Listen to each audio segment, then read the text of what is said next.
Hello everyone, it's Michelle Lupton here, and today I'm going to be showing you how I made a couple of cards using the new Hero Arts and JOANN card kit for November. Now in this kit we have the Wishing You 4x6 stamp set with the frame cuts. We have this star pattern bold prints cling stamp to go with it. We also have a pack of white cards and a pack of white envelopes. We have the gorgeous champagne sequin mix. We have 2 ink cubes in pine and in crimson. We have a little bit of red and white twine, and we have a whole heap of cardstock. So cardstock comes in bright green, cherry and gold glitter. And this kit retails for $32.99 and it has a value of $70. So it's really, really great value. And you'll get a whole heap of Christmas cards made really quickly with this set. Now, I've actually made 4 cards with this kit, but I'm going to show you how I made 2 of them in this video. I'm going to show you how I made another one in a video on my channel. So I'm starting with the stamp set. I'm using this Wishing You tree. And I've actually added a few extra products to what's in the kit, but they're products that you probably have in your stash. So I'm using some embossing ink here, and I'm just making sure that I've got a really good stamped image there, because I'm going to be adding some white embossing powder over the top of this. I'm just stamping a second time with my MISTI to make sure that I've got everything right there. Now I have put my 2 pieces of cardstock, I've cut them exactly the same size, and I'm putting them right in the corner of my MISTI so that this tree is going to be stamped in exactly the same spot on both of these pieces of cardstock, on both the red and the green. And there's a reason for that I wanted them exactly the same on both pieces. And I've pretty much centered it in the middle of this piece of cardstock. So now I've just got a piece of printer paper, and I'm using my white embossing powder from Hero Arts. I'm going to be covering up that stamped image on both the green panel and also on the red panel. Now this embossing powder is a really nice white, bright white, and you need to just make sure that you tap it all over. But it's also a good idea to brush off any excess, because you don't want little bits of white embossing powder sprinkled where the stamp didn't actually stamp. It sometimes sticks to your fingerprints, so you need to be careful that way. Alright, so I'm just heating up my heat tool, and then I'm going to be embossing those. So heating up the embossing powder so it melts. Now I've got both of those panels there. I've got the green on top of the white, and what I'm going to take is a little bit of some masking tape, and I'm just going to tape them together so that they are exactly on top of each other.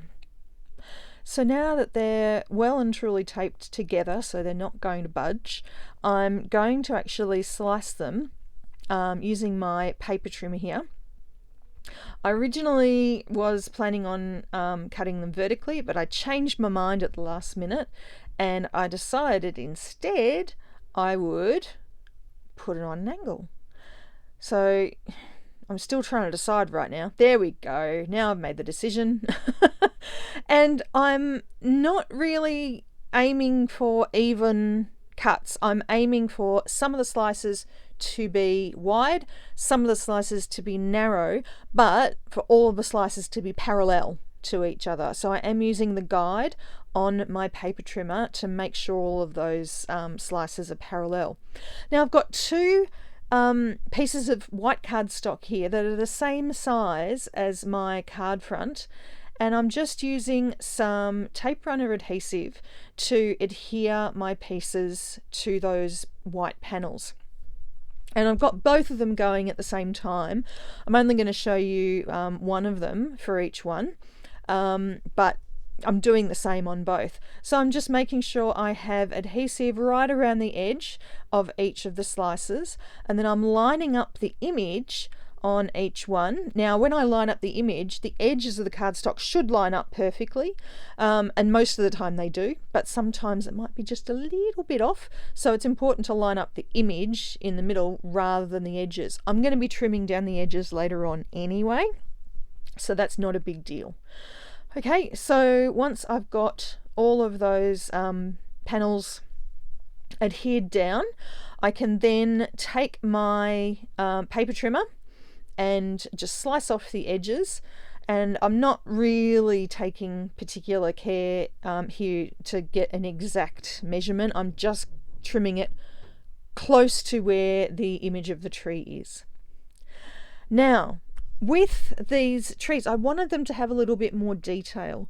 So what I'm doing is I've squished the pine ink onto my work surface, and I'm using a water brush to pick up some of the ink, and I'm just painting the baubles where the green cardstock is. And now I'm using the red ink to colour the baubles on the red cardstock.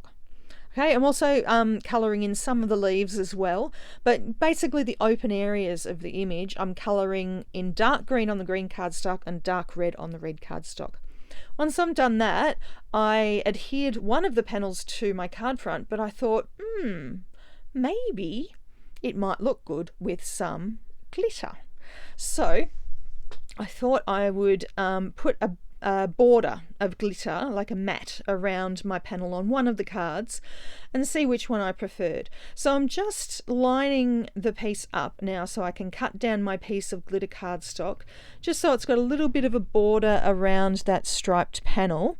But I'm going to do a little bit of a trick here, because in my world, glitter cardstock is very useful and you don't want to waste it because it's really good. It can be really useful for die cutting words, for your sentiment on your card. So what I'm doing is I've cut just a window out of the middle of that glitter panel, and I'm replacing that middle bit with just a bit of scrap cardstock that I had in my stash.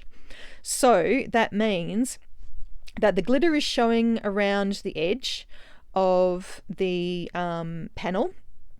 I'm just removing some of the, I've got some foam tape on the back of my panel here, and I'm going to be adhering it with the foam tape to that glitter, but I'm just putting the piece of white in the middle. Oops, it's slightly too big, so I'm just going to slice off a little bit more. Placing that in the middle of my glitter panel, and then I'll line up my piece with the foam tape on the back, putting it down, and it just looked like I've matted it on a piece of glitter cardstock. You would never know that that piece of glitter cardstock had a hole in the middle, and you've saved a little bit of glitter cardstock for later on. Little tip there. Alright, so I'm going to adhere this to my card front, and all I need now is a sentiment. And I wanted my sentiment to stand out nicely, so I'm actually going to be stamping it on a piece of white cardstock, and I'm using the red ink here to stamp it. I'm going to put the same sentiment on both of the cards, so I'm just going to make sure it's nice and stamped very, very clearly. I always stamp my sentiments more than once to make sure it's nice and crisp. And then once I've done that, I'll be able to cut those panels down so that I can put them onto my cards. Now, one thing I do like to do with sentiments is to use my paper trimmer to cut some straight lines around the edges, but then use my scissors to fussy cut around some of the letters. So the letters that are going up above the main line of the text and the letters that go below the main line of the text I'll use my scissors on, but the ones that are mainly straight I'll just use my paper trimmer. Alright, and I'm just cutting around the edges to make sure they're nice and rounded. I'm going to be using some liquid adhesive on these to add them.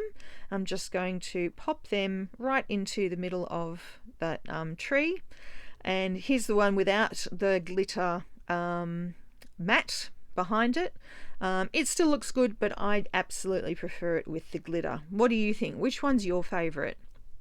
There they are side by side, sort of reverse images of each other because the red and green are swapped. I actually did make a couple of other cards, so here are the other two cards that I made, and you can have a look at them on my YouTube channel. So I hope you enjoyed watching me make these cards, and we'll see you back again next time. Bye.